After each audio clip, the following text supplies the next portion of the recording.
Okay, so this conversation, more or less, continues to engage the topic of Emily Dickinson's poetry and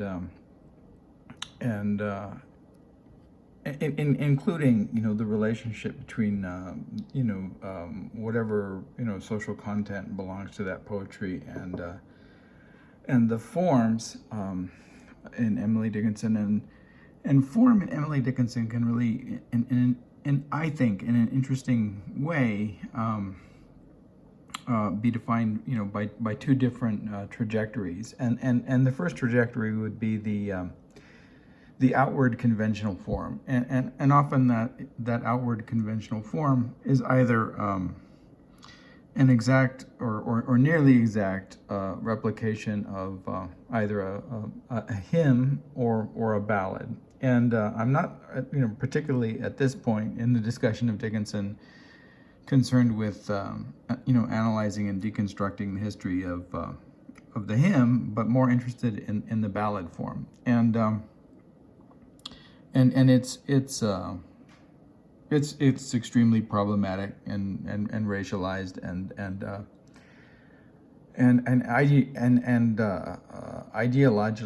ideologically constructed identity, right, as a tool in defining and articulating, right, relationships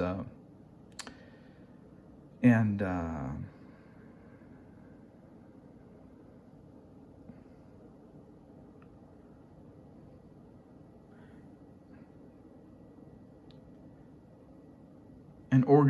organizational, right, interpretations of social interactions between men and women and between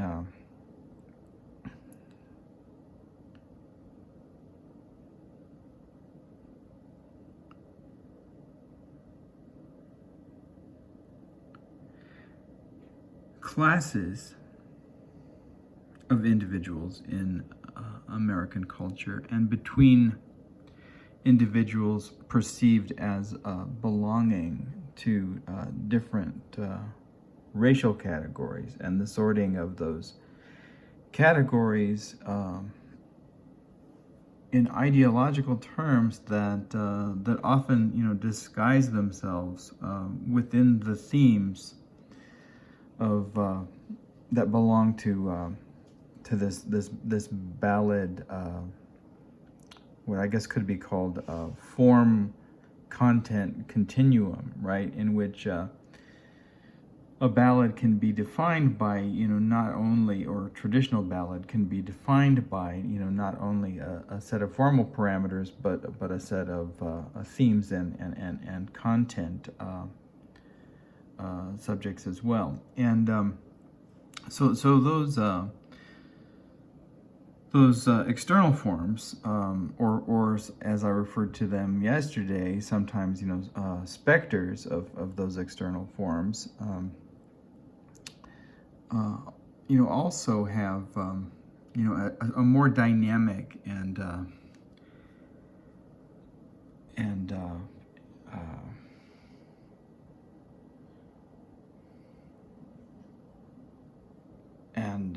poem-specific, right, or content-specific set of strategies that Dickinson employs within those, larger structures. For example, in describing what I mean, a sonnet is defined as a poetic form, right, that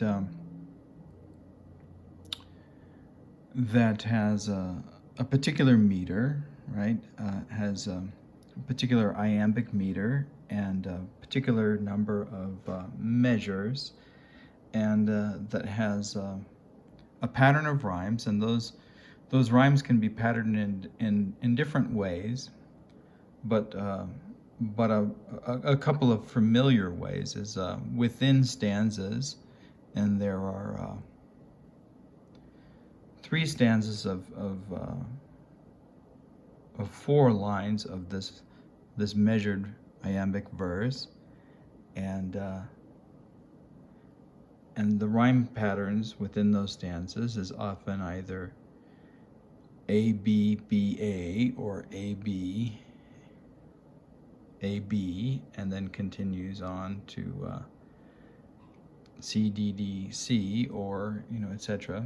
And then there's a rhymed couplet at the end, or not, or there are, variations, and sometimes those variations are referred to as Petrarchian or Shakespearean or Spenserian, etc., etc. But within all of those variations, you can find patterns of what's allowable and what's excluded, from the possibility. But even within Shakespeare's relatively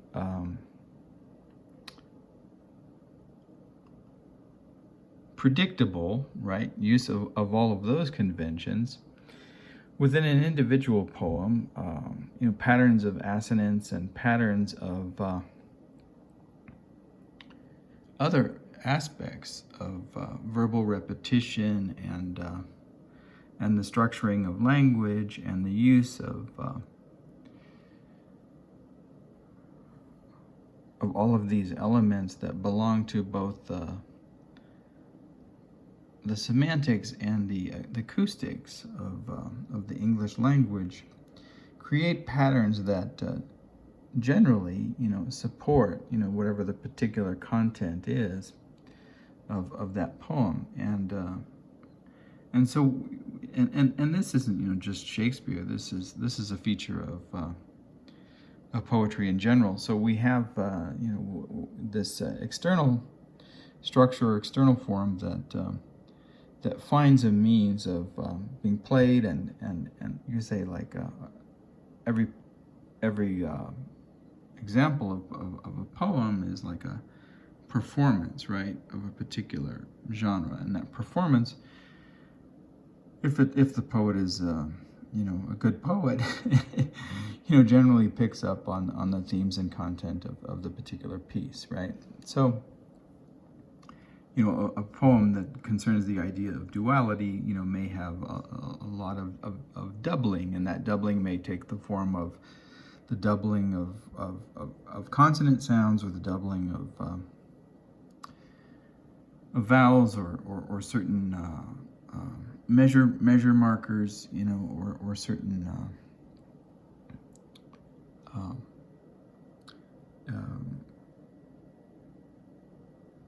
patterns of synonyms might be produced, or you get the idea.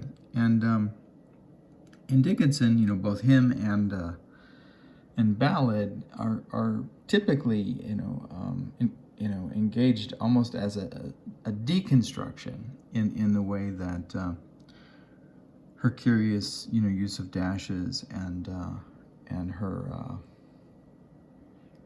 almost riddle-like paradoxes and metaphors that shift and move back and forth in unpredictable ways, and almost threaten to undermine her selection of these metrical structures. So I wanted to begin with this quote, and then really problematize that. And I had already hinted at in a couple of references that I made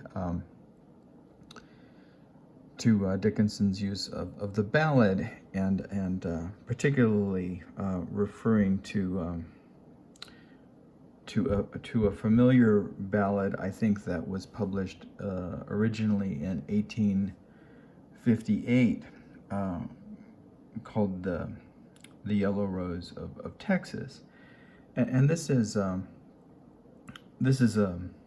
I had referred to that particular piece, and in perhaps a slant-angled way, wanting to draw attention to the fact that the ballad form is never neutral and singularly structural or formal, but that carries with it an an enormous amount of baggage, and part of that baggage is,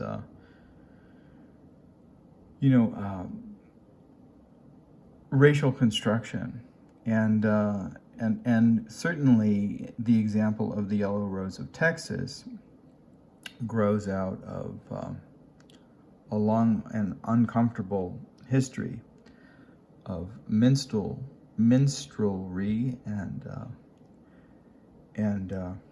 and is related to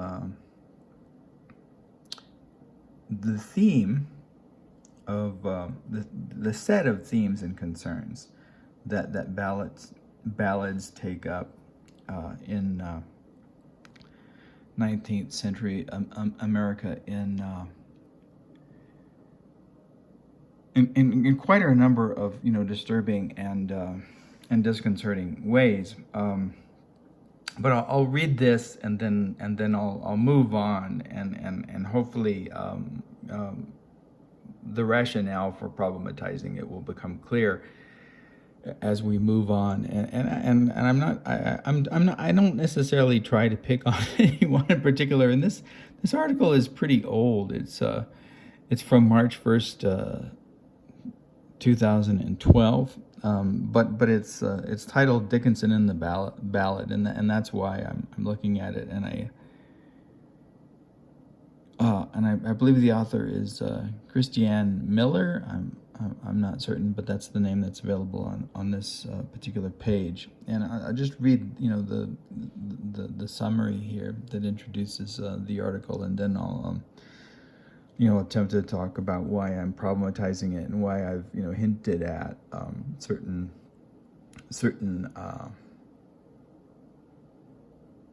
let's see, inseparable ideological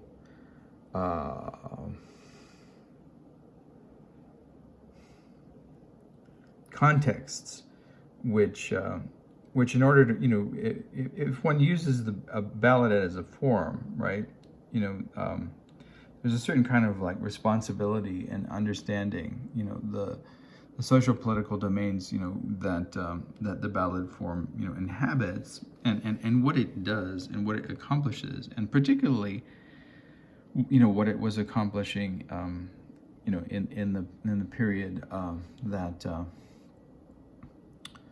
that Dickinson was writing in and picking up this form from, and how that situation, that broader situation of the ballad in 19th century America was perhaps addressed in the way that the particular ways in which Dickinson's themes, seem to go against the grain of the form and the internal structures or the internal forms, that I had referred to before, and her manipulation of the ballad and her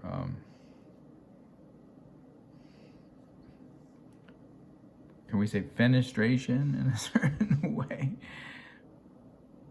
Okay, so quickly here, just reading through this, and again, this statement is one that we are, attempting in some way, to take issue with.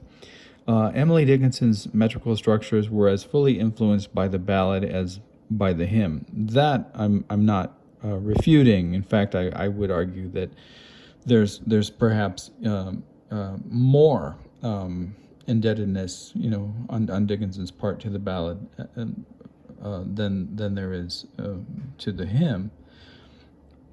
Let me begin again. Emily Dickinson's metrical structures were as fully influenced by the ballad as by the hymn, and other elements of her style may have also been shaped by the huge popularity of ballads in the early 19th century in the United States. And of course, we're not refuting that huge popularity either. Understanding that the ballad is as important a model as hymns for Dickinson's short-lined verse undercuts interpretation of her chosen forms either inherently rebellious against orthodoxies or devoutly meditative. Okay, and this perhaps is what we're taking issue with.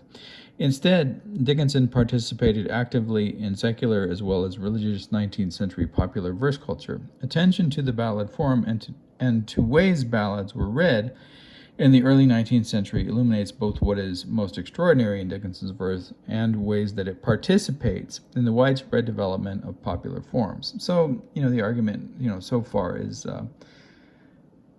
that she participated in this broader, social political context of the ballad and its form and what its what its social meanings are. And our argument will be that that there seems to be an active engagement with both the formal constraints of the ballad, in Dickinson's work, and with her overturning and problematizing of the various themes and content of the ballad. Her greatness emerges from her pleasure in and experimentation with her era's most popular and common forms, as much as from the distinctiveness of her ear and imagination. And I'm beginning, I'm beginning with this particular ballad, or I had made reference to this particular ballad, the Yellow Rose of Texas, for a number of reasons. All right, so to tease out, some of the rationale for referring, back to that particular ballad, that I think I had already mentioned, I believe was published in the sheet music for, at least, was at least published, I believe in 1858, placing it, within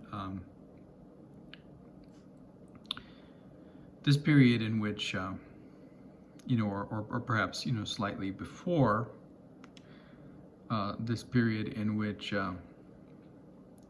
Dickinson is writing her work. So obviously,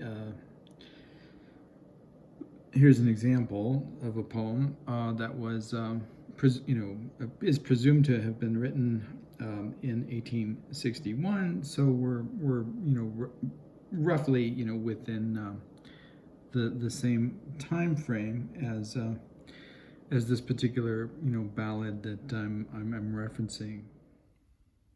So turning back to the Texas Tribune and this article from July 8,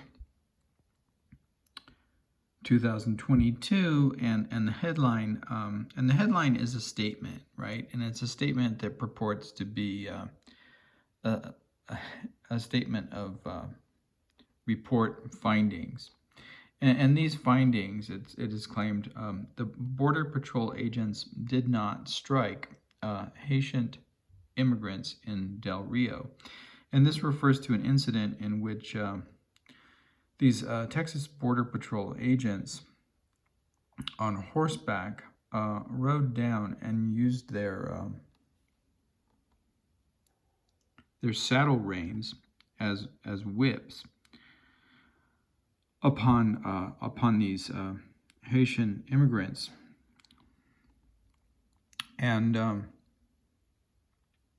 there are images and photographs of them doing so. Although in this particular instance, in this particular photograph, you don't see them doing so, but there are other photographs, and we addressed this incident and this response to immigration and forced human displacement on the part of these Border Patrol agents and on the part of Governor Abbott of Texas, as an example of the continuation, right, of practices and historical policies that emerged out of the conditions of slavery and that still exist today. And this violent response to human displacement shares all of the the features and forms and rhetorics and modes of violence and deployments of authority that that existed in under conditions of slavery, in which out of which, right, both the police and the border patrol emerged as historical realities of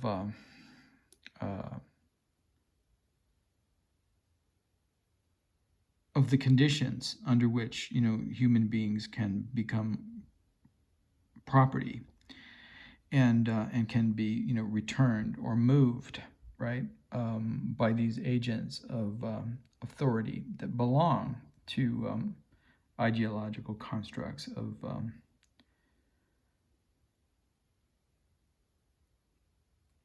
of the right of one individual to own another, and it's all visible in this image. At least it's clearly visible to me, and the idea that it can be so visible and so obvious, and then but verbalized in this interesting way that that tells you how to read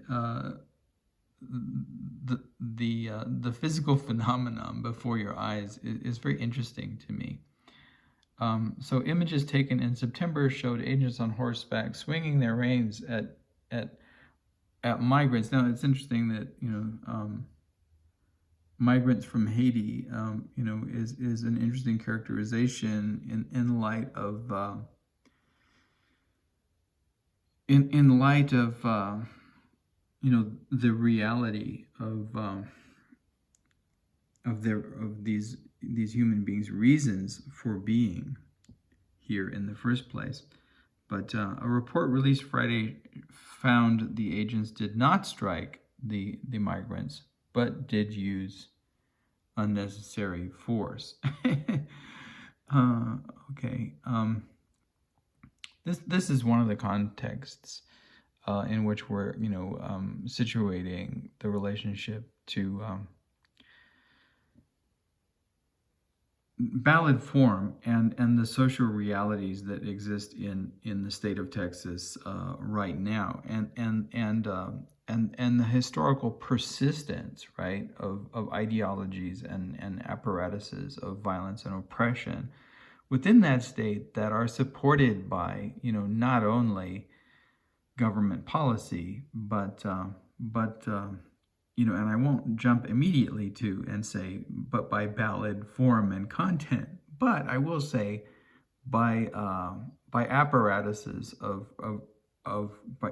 by apparatuses and assortments of representational strategies and cultural strategies that support these institutions in various and complex ways.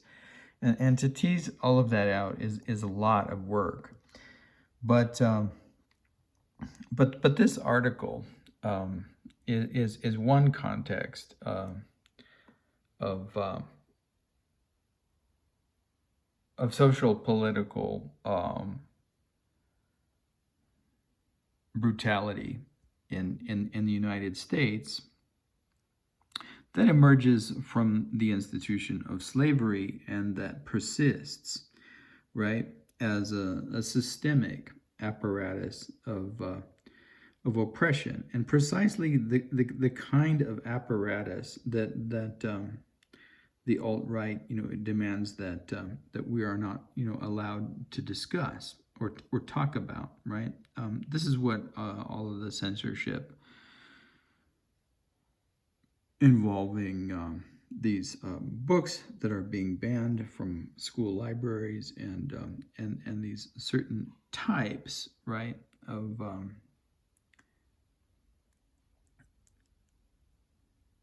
understandings of history and what systemic systemic racial and cultural gender oppression, really mean, and why, those suppressions and the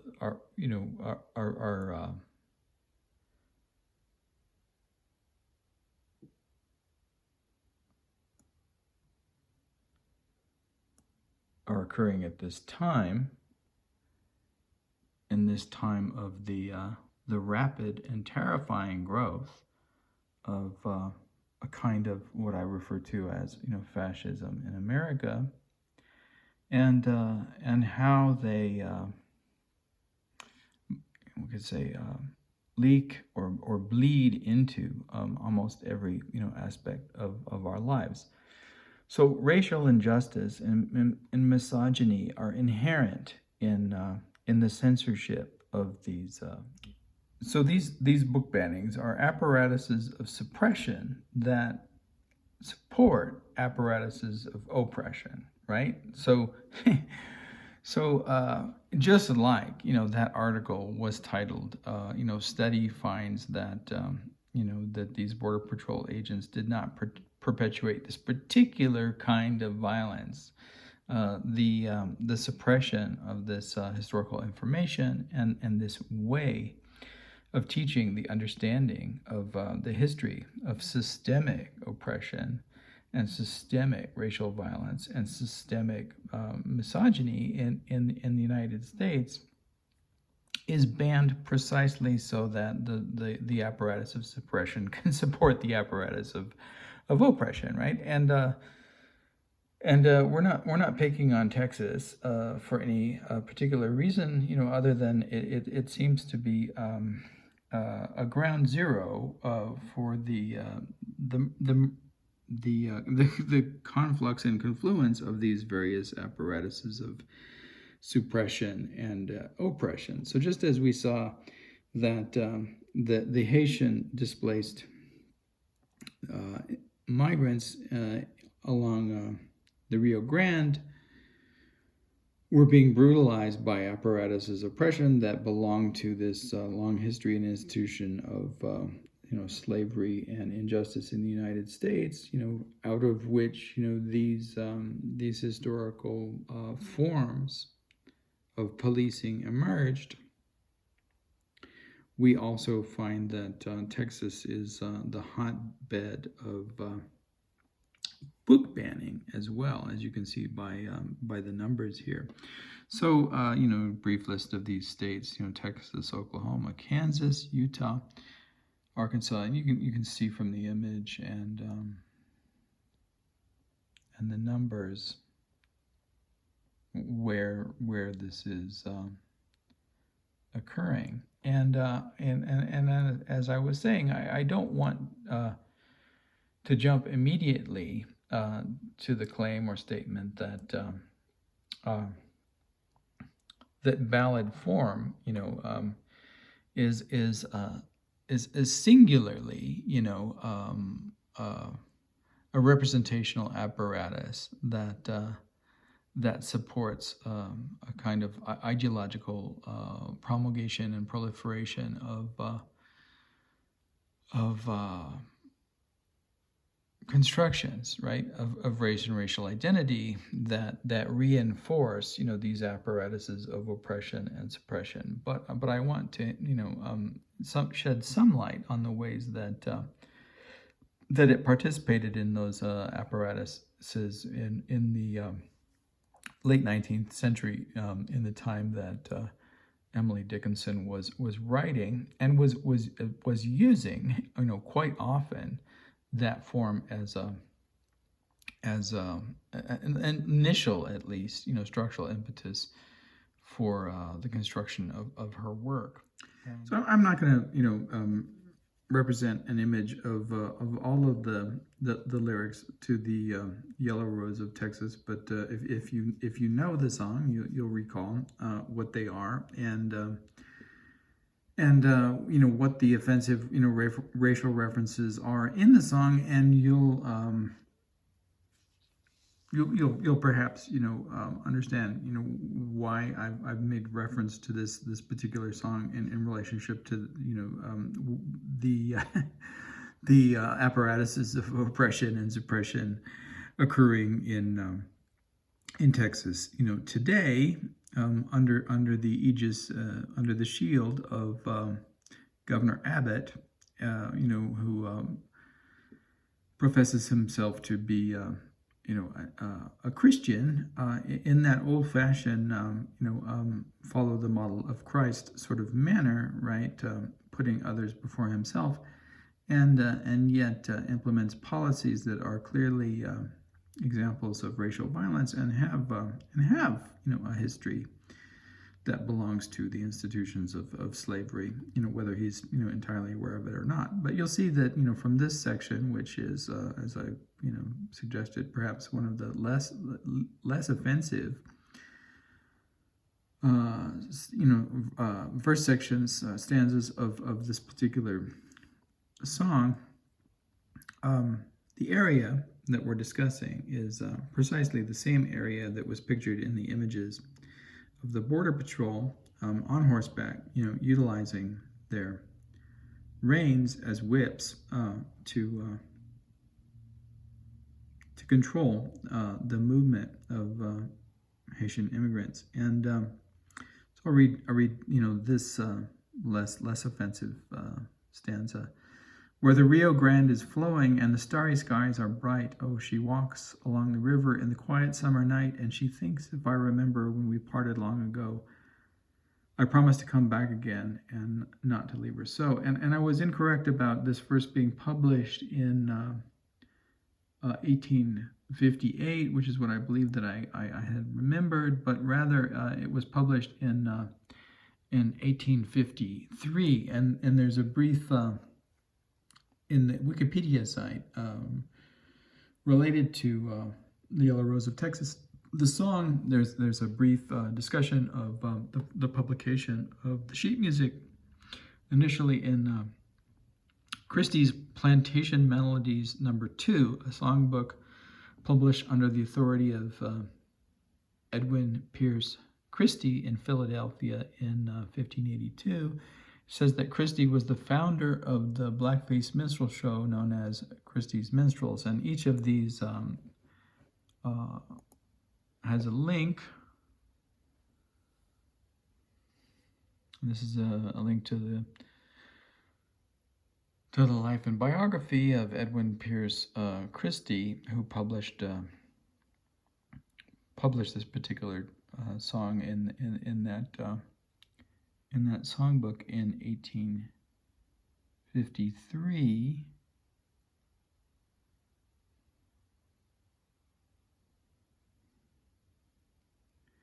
And his legacy here at the end, Christie is played by Al Jolson in the Foster biopic Swanee River in 1939. He also wrote the lyrics to The Yellow Rose of Texas there again.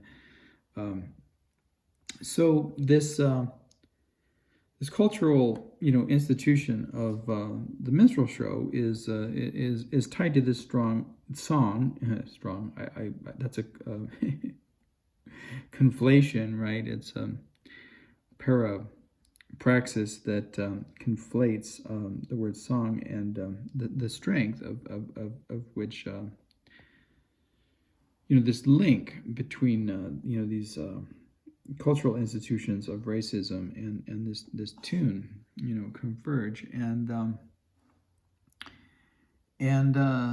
so not only does the tune reference this particular site, right, in which these long histories of racial injustice and racial violence are being played out today by the state of Texas and under the authority of the governor of Texas, but that relate to this discourse that I want to turn to and discuss, involving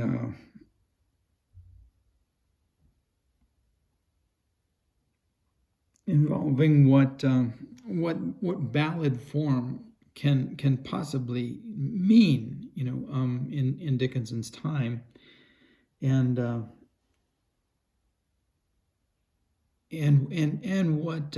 what the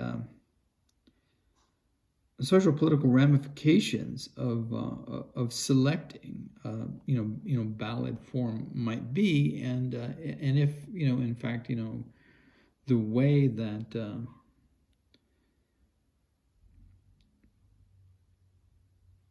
those internal structures and ruptures in Dickinson are a social political address, or whether like the claim, right, that was made in this other critic's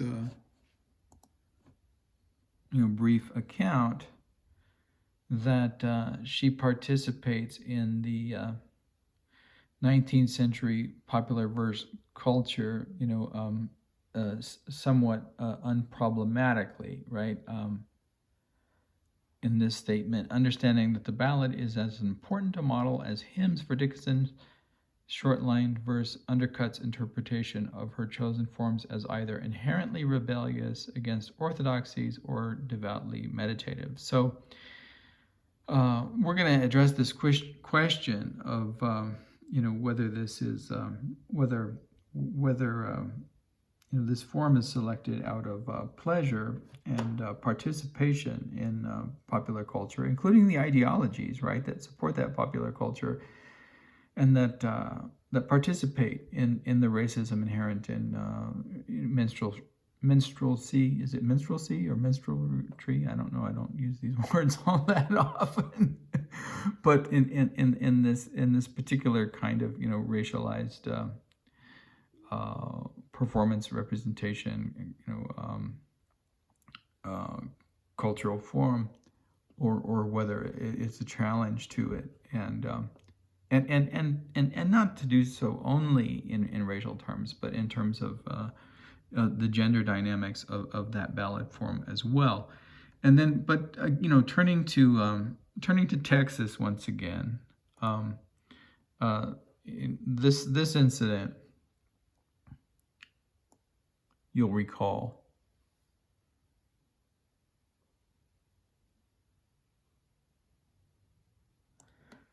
occurred on September 19th, 2021, but is hardly isolated, and you can hardly our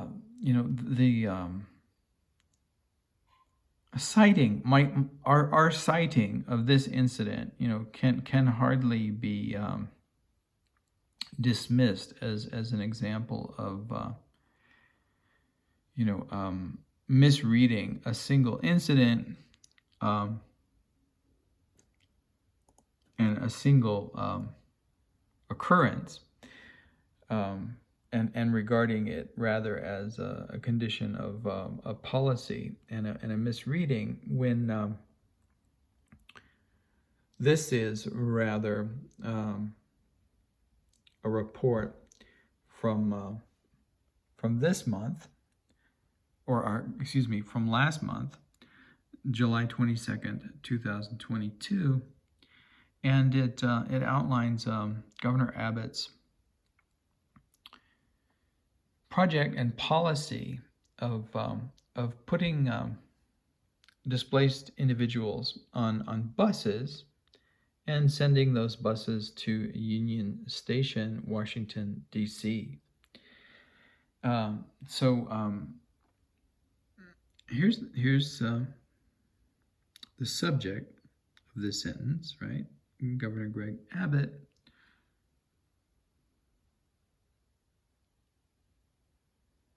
and here are the verbs, describing his activity, and this is from the office of the governor, so it's going to have a particular spin.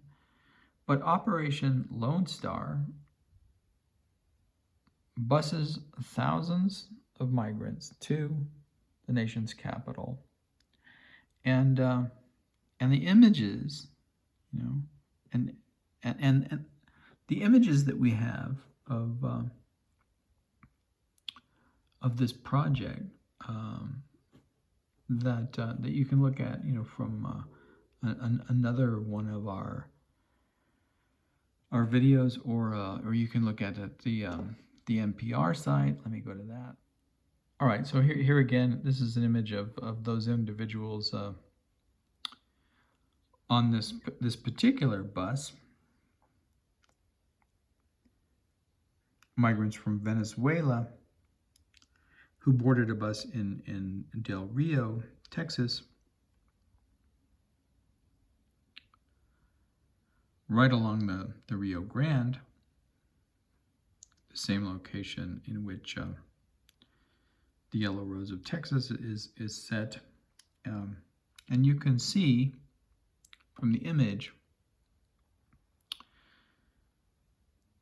that those individuals occupying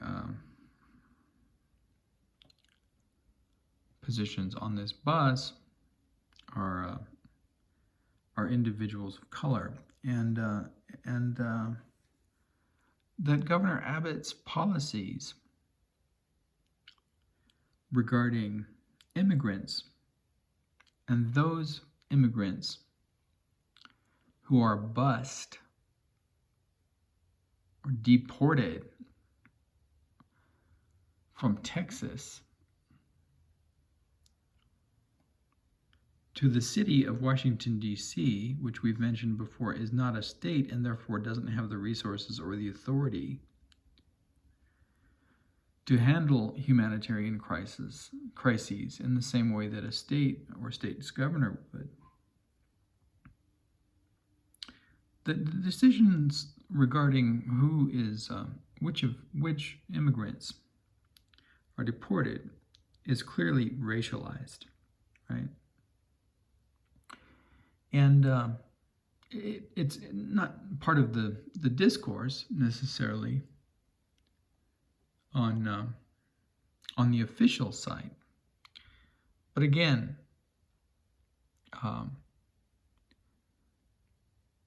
the disparity, between the discourse and what's obvious to our eyes, right, is part of a kind of censorship program, right, in which the apparatuses of suppression support the apparatuses of oppression. So, that being in the background of the context in which, I wanted to call attention to Texas and the Rio Grande, and to do so, via this ballad form and what, might be, hidden or forgotten about the ideological functions of this ballad form in the late 19th century, and so the baggage that necessarily comes with it. Let's turn, somewhat quickly to a page on traditional ballads and what they represent. I'll point out, a few features. So ballads and epics. So an association with these particular, kinds of stories, right, of masculine heroism and warfare, and ballads concerning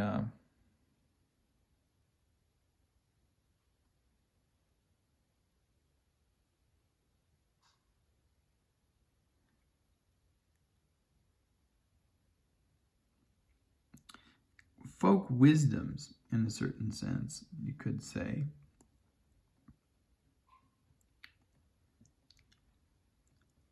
But particularly, I'm interested in this area, ballad themes of heroes, outlaws, murderers, and workers. And these themes belong to the ballad in such an integral way that even a more contemporary balladeer,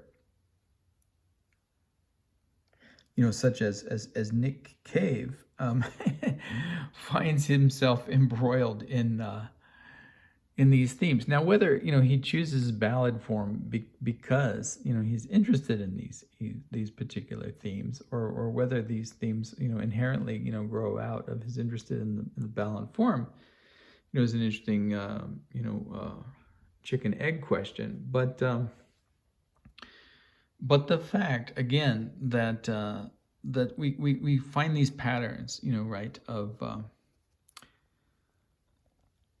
the outsider, the outsider male, the tragedies of violence related to romance and murder, and then themes of heroic worker struggles. No, they're not entirely necessarily negative, and they don't entirely belong to traditions of this ideological reification of the self-made largely white male subject who overcomes all obstacles. And in the case of this Ballad of John Henry, certainly there's a liberatory, kind of momentum behind. There's a liberatory kind of momentum behind the professed idealism, right, of overcoming this obstacle and competing with this machine that effectively is doing what many machines and technologies do today, is taking over the ability of beings to make a living. And this is an aside, but I was recently talking to someone who works at a union in the local Safeway in Gallup, New Mexico, and we were talking about the self-checkout stations, and how these self-checkout, under the guise of being convenient, no one wants to wait in line, right? So you can, if you only have to buy a carton of milk, or an apple, or whatever it is that you only have to buy one item of, you can stand in the you don't have to stand. You can take your purchase to the self-checkout and avoid standing in line, and how convenient that is. And in fact, what it does is that it makes it possible for these large grocery store chains to get rid of a lot of their human labor, right? And so it's not something that union representatives and unions particularly like, and it pretends to be something that makes our lives easier, and in a certain way, it makes aspects of our lives easier until, of course, the chain, whatever chain that happens to be, decides that they can save even more money by getting rid of all of their cashiers, and then we as consumers become responsible for the work that they used to do. So prices don't go down when things like that happen. Prices remain the same.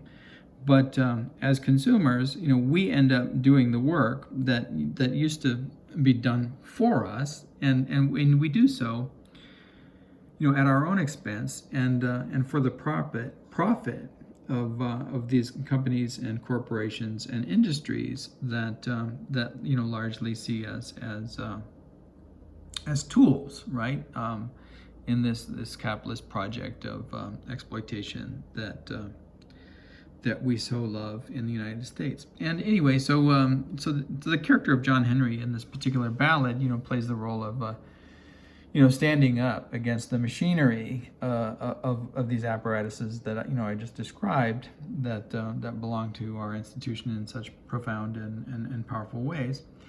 But even so, the reason for his selection is largely racial, right? I mean, John Henry is selected as a hero of this ballad, for the same reason that Jesse James is selected as a hero in this particular thematic context of these bad men ballads. And John Henry, as an African American railroad worker, would have been perceived in this ideological construct as just as much an outsider and as the outlaw, Jesse James. And the function of these ballads was largely to transform this notion of outlaws and criminality into hero. And so John Henry's position, in this genre form is very much begins with this notion of John Henry as not belonging to the conventionally laud and how to put it, the conventionally privileged and ethical, subject positionality that, say, a white sheriff would belong to, right? Or a bank teller would belong to, right? So his transformation into heroic status is made in ethical terms, similar to that in which Jesse James or these other heroes, who are considered, at the outset, right, criminals, and that transformation of that may be hidden to us,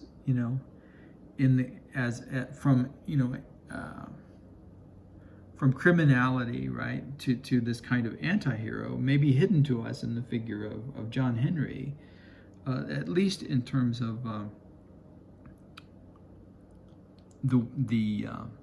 if I can make a general statement about the white audience of the time, would have been clearly there in the representation of a folk hero like John Henry. So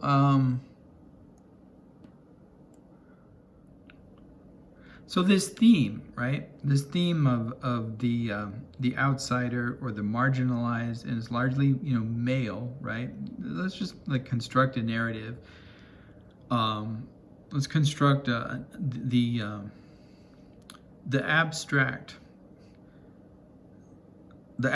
features of this narrative as it's played out in many of these ballads. All right, so this criminal or this outsider or this marginalized male subject is meets or encounters some material representation of law or order or machinery that represents the social contract and the social compass, and is destroyed by it, or sacrificed to it, and in the process of being sacrificed to it, gains this heroic status. So in a way, it's like the anti-hero version of the story of Christ, isn't it? Being sacrificed for all of our good. But in this case, there's no redemption made, by the sacrifice of John Henry, but rather it's a soul sacrifice that's counted somehow in our self-understanding of what it means to be part, right, of the mythos of this particular version of America, and what manhood means in the confrontation of the individual and the machine in the making of this America. And so these stories that John Henry's story is particularly interesting because it involves the construction of a railroad that's a transportation system and that essentially makes a kind of modern America, right? And this individual that's sacrificed to that machinery and that history begins as a criminal or outlaw, or in John Henry's case, right, as African American, someone dispossessed of those rights of belonging and self-ownership that would have been the privilege of the white male, particularly the white male that does not belong to this outlier, class and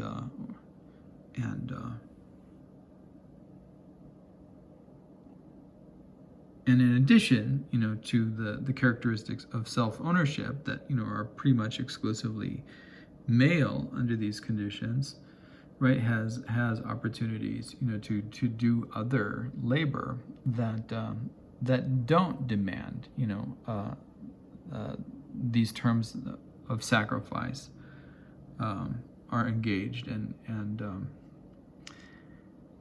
seen through their, fruition in human destruction, right? Okay, so here's this. This is not, obviously this is not a poem by Emily Dickinson, but this is a poem by Paul Laurence Dunbar, and it happens not by accident to be a ballad, and what it demonstrates is how clearly and concisely Paul Laurence Dunbar understood the social content and social function of these ballads, and how within the ballad form, and this is not a deconstruction of the ballad form in the way that Emily Dickinson's poems largely are, but is rather a fairly conventional and traditional reiteration of that form. And yet, it bears, the same sort of marks that I referred to in that short Emily Dickinson poem as being, haunted or spectered, the ghost of the ballad. And in this case, it's not the ghost of the form or the structure that haunts the representation, but it's rather the history, the content, and the social realities, out of which that form emerged. And so the haunted oak, in a sense, and what I want to read, this poem as, is a kind of meta poem in a certain sense, and because what is doing the haunting is the ballad form itself, and the ballad form itself cannot be seen, singularly in terms of patterns of meter, right, and patterns of narrating, that without understanding those impetuses in the construction of the kind of narrative that's involved, that I had described earlier, which is the transformation of this outlier figure, or this socially marginalized figure, into a hero, and that transformation involves the sacrifice, right, of that particular criminal or outlier or however that subject becomes marginalized, and therefore, like the ideological implications of the narrative structure on that level of abstraction participate in the mythos, right, of this sort of anti-hero refiguration of the story of self-sacrifice for community, but do so in a manner in which the sacrifice itself, right, reenacts the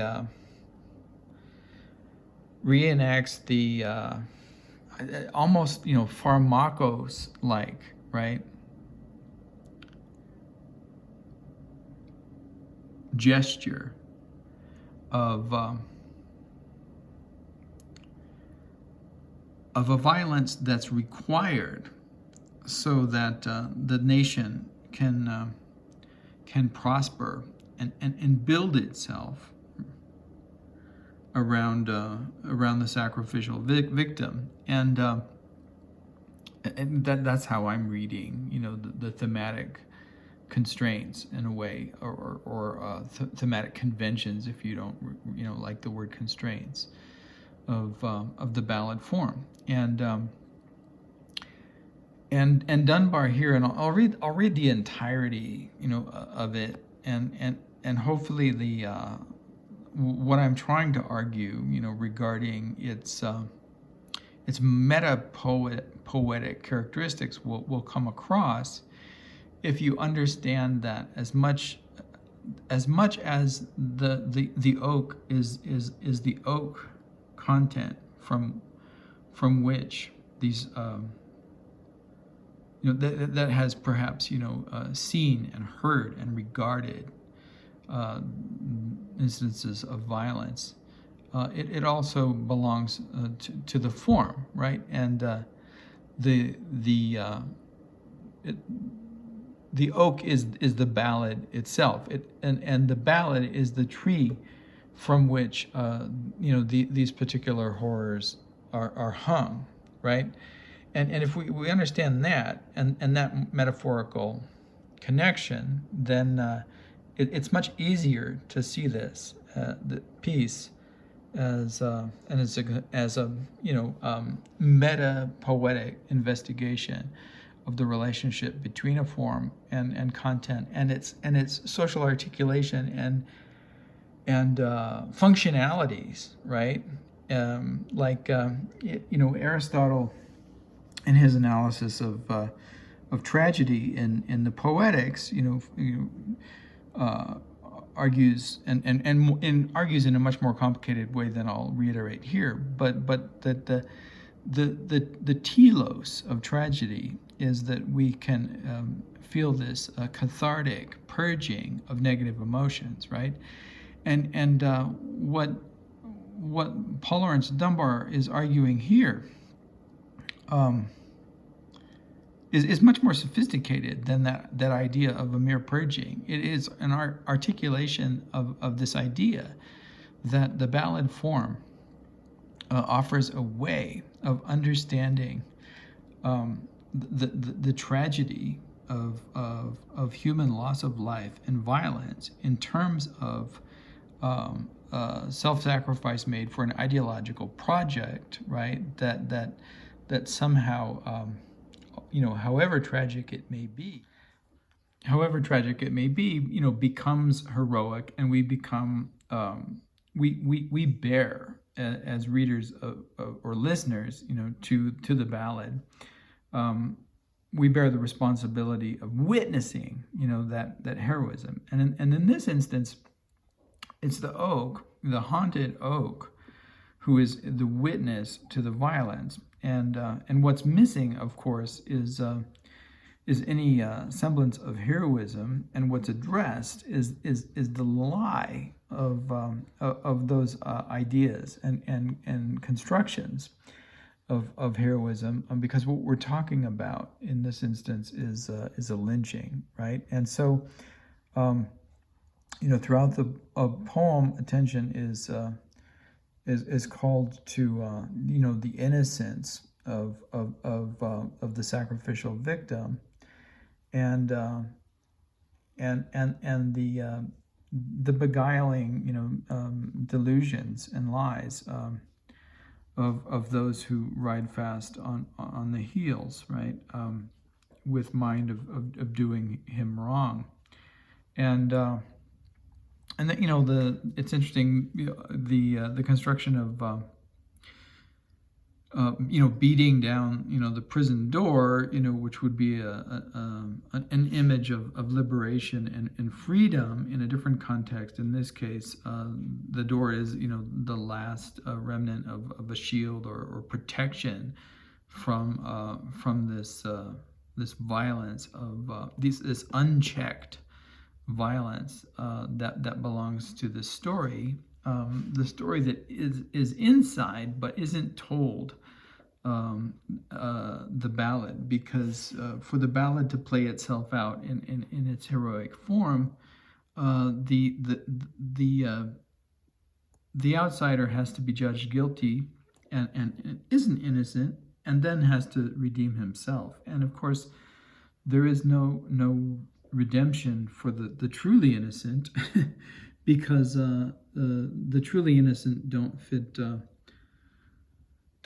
the gestalt, that is required by the story. And so all of these, the narrative of the fooling and the lying and the locking and what the doors are for, are all playing out, the relationship, in my understanding of the way that this violent history, haunts not only the landscape, but the cultural imagination, right? That the landscape, both embodies and is informed by. Okay, so given all of that, and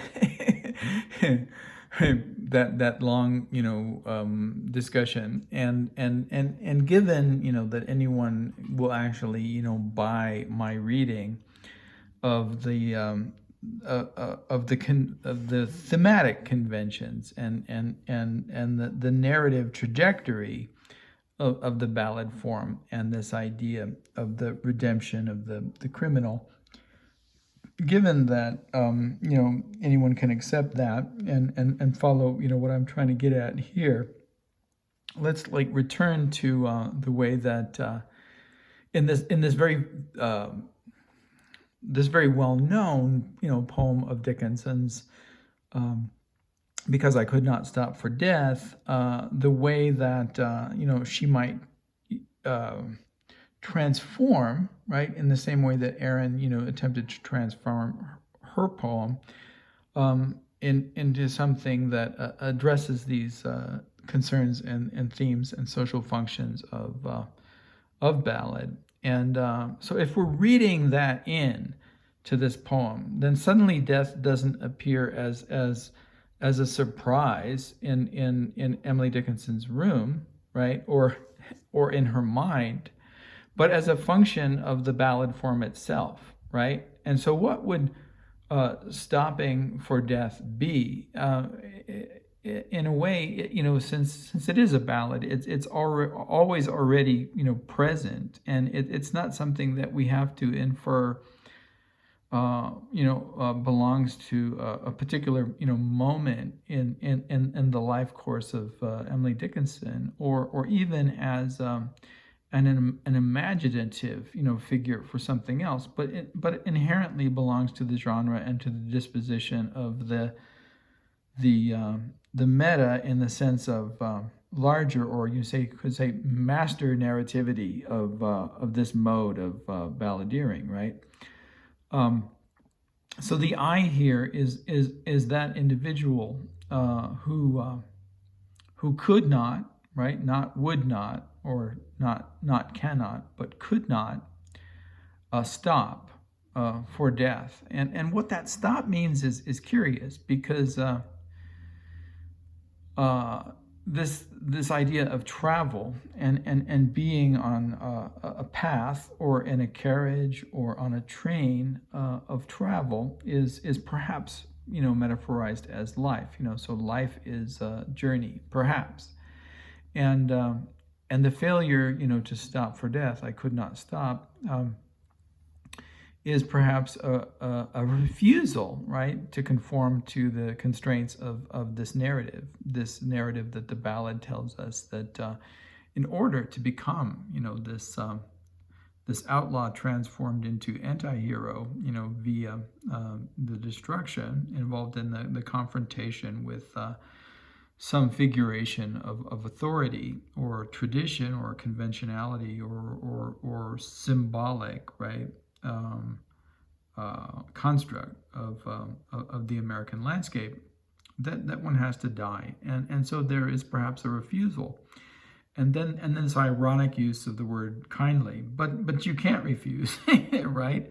And in that sense, perhaps closer to the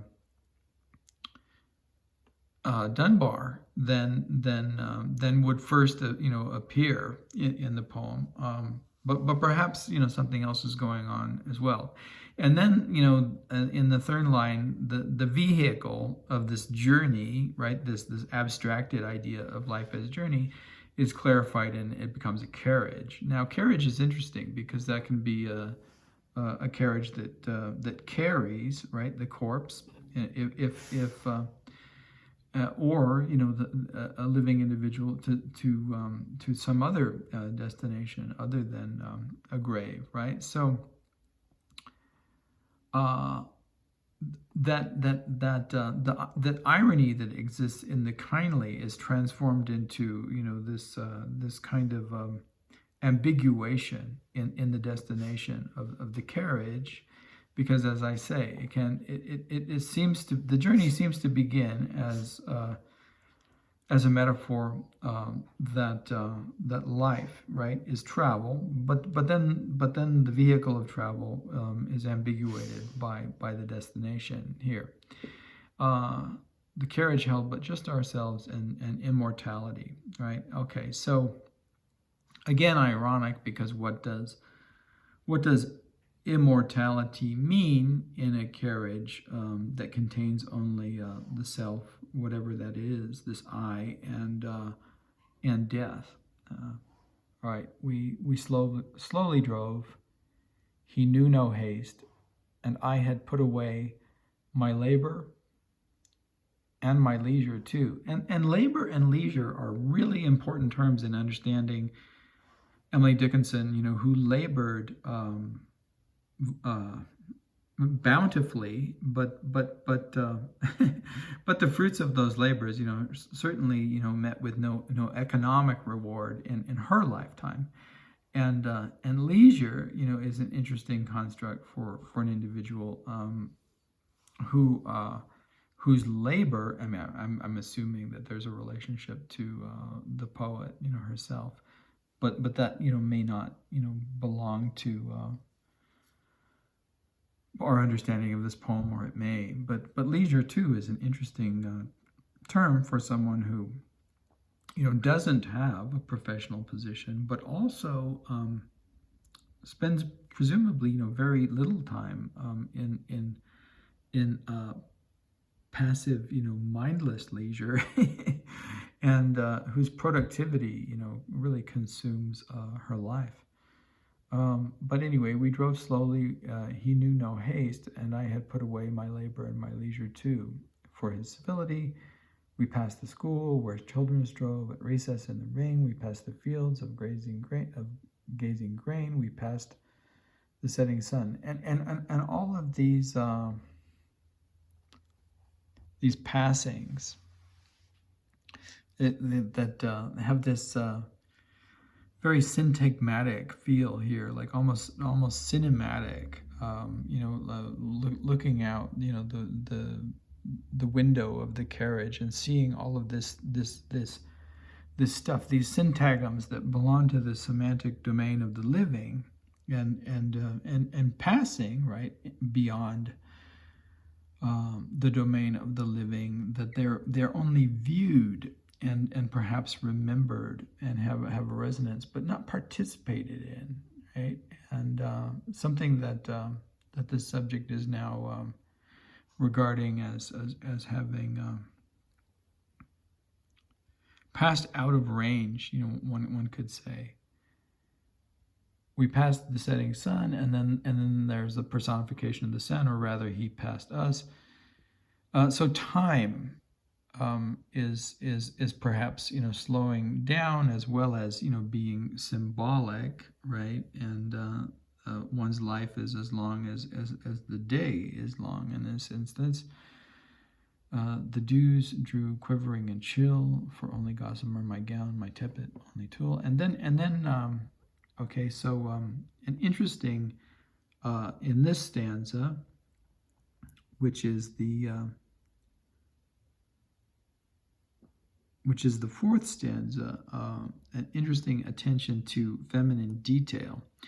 And the feminine detail stands out against the construct and the social functions of the ballad, right? That even if it's about a relationship between a romantic relationship between a man and a woman, as the Yellow Rose of Texas is, that it's clearly intended as a construct of masculinity, not of an alternative female or feminine subjectivity, through which it can be compared.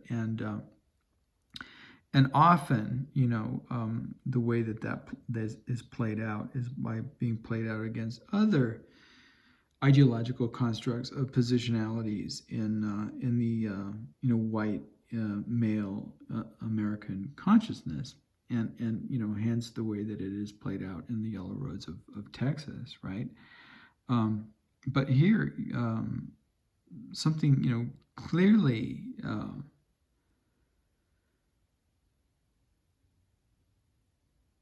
unabsorbable, right, by the ballad form is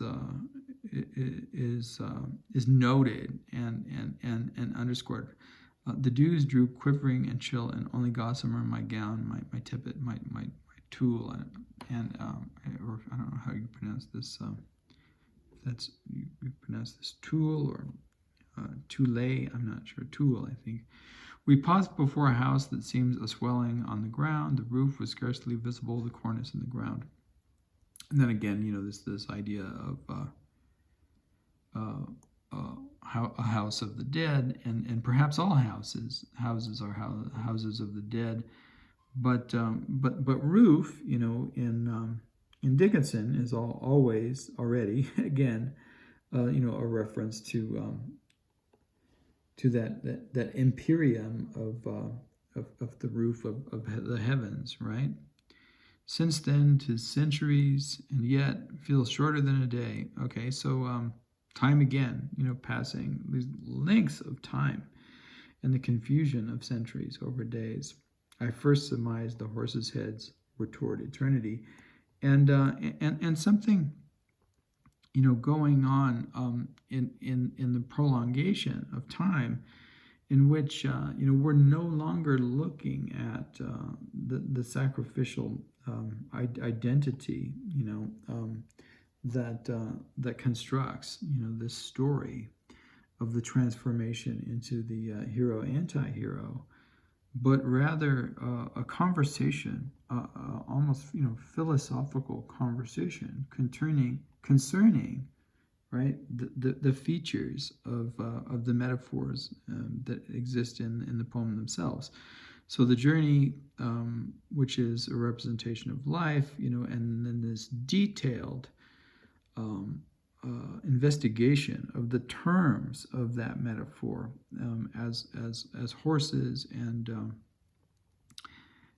the heads of those horses, and where they're turned toward, and what eternity can mean,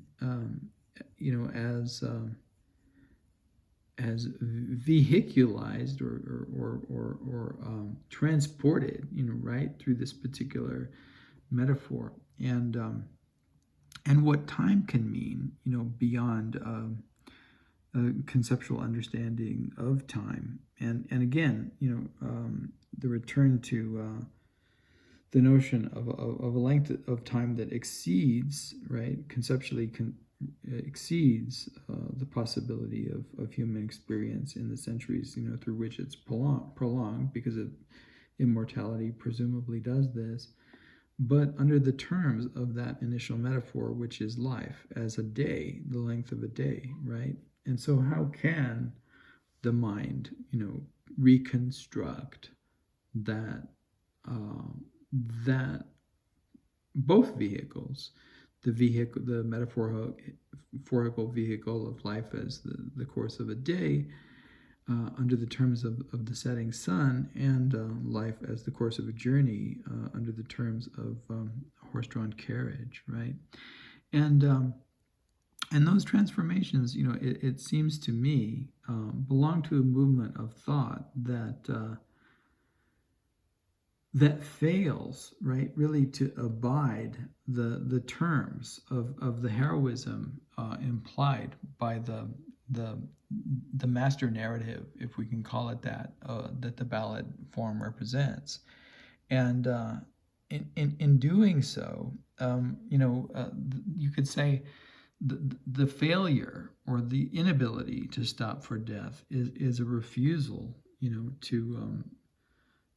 to abide by, both the terms of the ballad form and the terms of the social contract, and the sacrifice that it demands. And in that sense, in terms of at least that particular poem, because I could not stop for death, I think that there's if we regard it as a metapoetical verse, there is reason to believe that that Dickinson in fact is consciously and intentionally undercutting the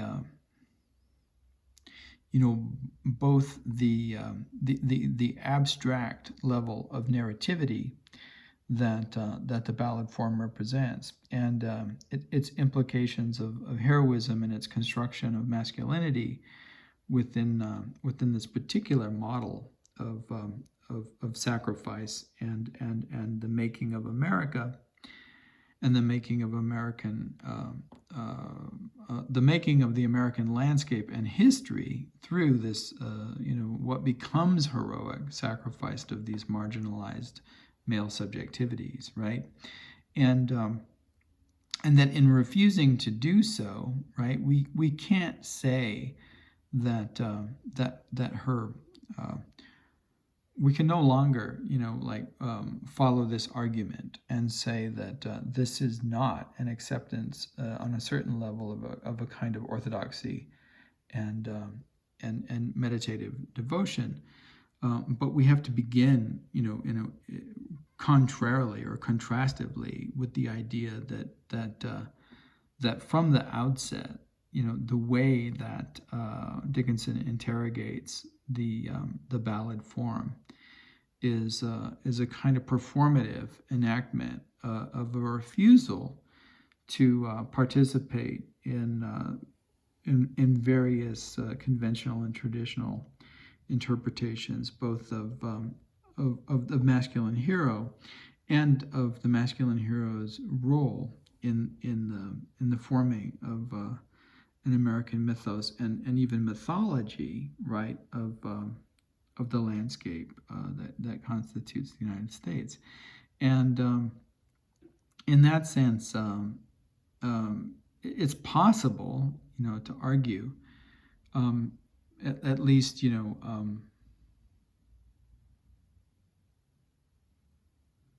prior to evidence, to the contrary, that whenever Dickinson, evokes the ballad form, there is, insofar as she fails, right, to reiterate the sacrificial demands, made by it.